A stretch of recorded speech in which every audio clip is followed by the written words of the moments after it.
They suddenly realized something was wrong with Donald Trump in the Oval Office, and they rushed the press out. I'm going to look at a couple clips of Donald Trump attempting to speak to reporters yesterday. You will see a lot of what speech language pathologist Hillary Shea described to us earlier today. Here is Donald Trump telling us how strongly the war is over. The war with Iran is so over that he's going to hit him really, really hard. Under what scenario do you see Iran attacking U.S. installations and personnel overseas and you withdrawing? Or I don't see that. No, we're not. No, we're gonna hit them very hard. I mean, I can actually say that because in that there's very little they can do about it. It was a different group than we're dealing with. They've already apologized, but we got to smack them a little bit. This war has ended so strongly that we are now fighting multiple groups in Iran by Donald Trump's own description. But we've won this thing 50 times.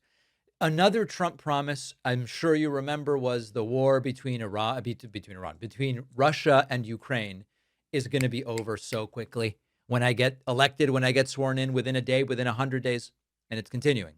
And Donald Trump weighing in on his recent meeting with Ukrainian President Vladimir Zelensky, he says, listen, I get along with both of these guys, and we should really end this thing. Just end it. Trump's frustration really coming through. How was your meeting with President Vladimir Zelensky yesterday? It was good. Did you see a time scale? No, it was good. Look, he's out doing his thing. I'd like him to end the war. So it's very simple. I get along with both. I get along with President Putin. I get along with President Zelensky. Like I told him, I want to end the war, get the war ended. Thousands of people. Just ban the virus. Just end the war. 25,000 people died last month. That's standard.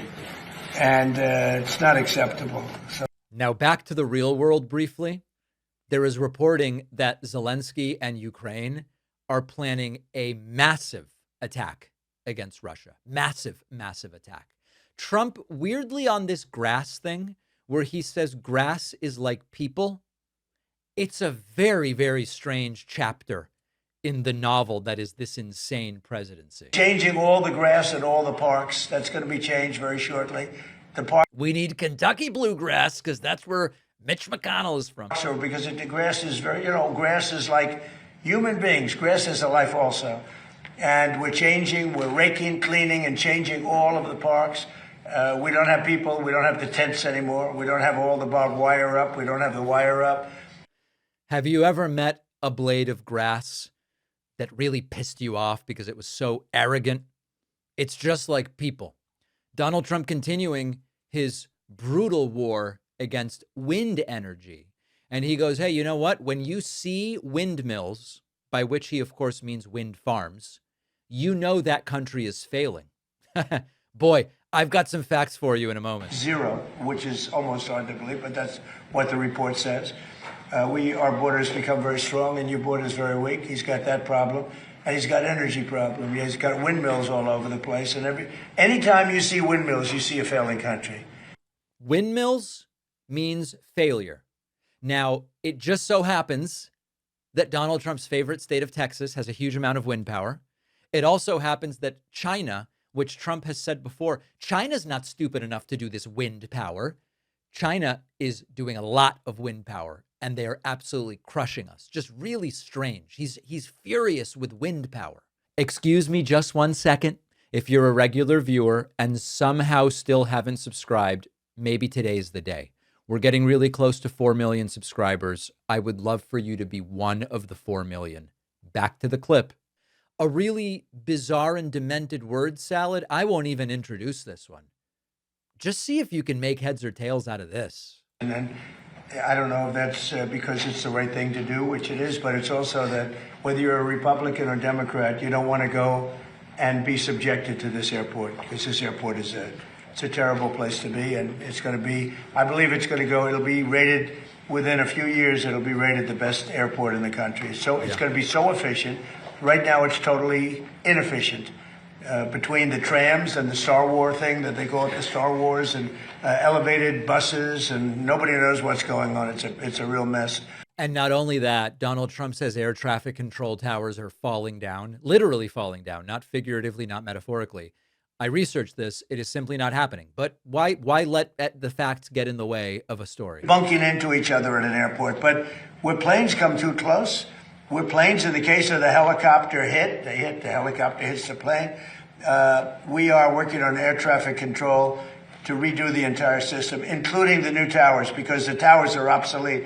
You know, you don't think of it. You see a tower and it looks fine. You go into those towers, they're literally falling down. So we're talking about new towers and all new air traffic control. I looked, I could not find a single story about a single air traffic control tower that was falling down. Donald Trump wanting to solve problems poorly that are not even real problems. And finally, as it became clear to the aides in the room that Donald Trump was starting to decompensate and he simply couldn't do it anymore, the bevy of aides who mostly have the same look. I don't know if, like, am I not supposed to notice that? The aides have a very similar look. They just rush reporters out of the room. Rumors that there was a diaper blowout. We have no evidence of that, but very, very quickly wanting to get everybody the hell out of there. Dear God. And who would not sign proof of citizenship? Only people that want to cheat. Thank you very much, everybody. Thank you. Thank you very much. Thank you, everybody, guys. Thank you so much. Thank you. Thank you, Bev.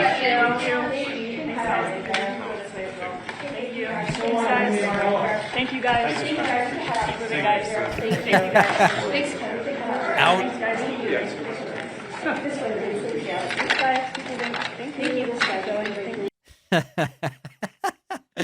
These, listen, if Hillary Shea, the speech language pathologist I interviewed earlier, is to be believed, and if her predictions are accurate, or her analysis is accurate, she didn't really make predictions, it is going to become increasingly difficult for Donald Trump to do these events. And there is a reason that Donald Trump is sitting down when they start, sitting down when they end, is not pictured walking in or out of the room, and why they are increasingly short in duration. And it's that he can't do it.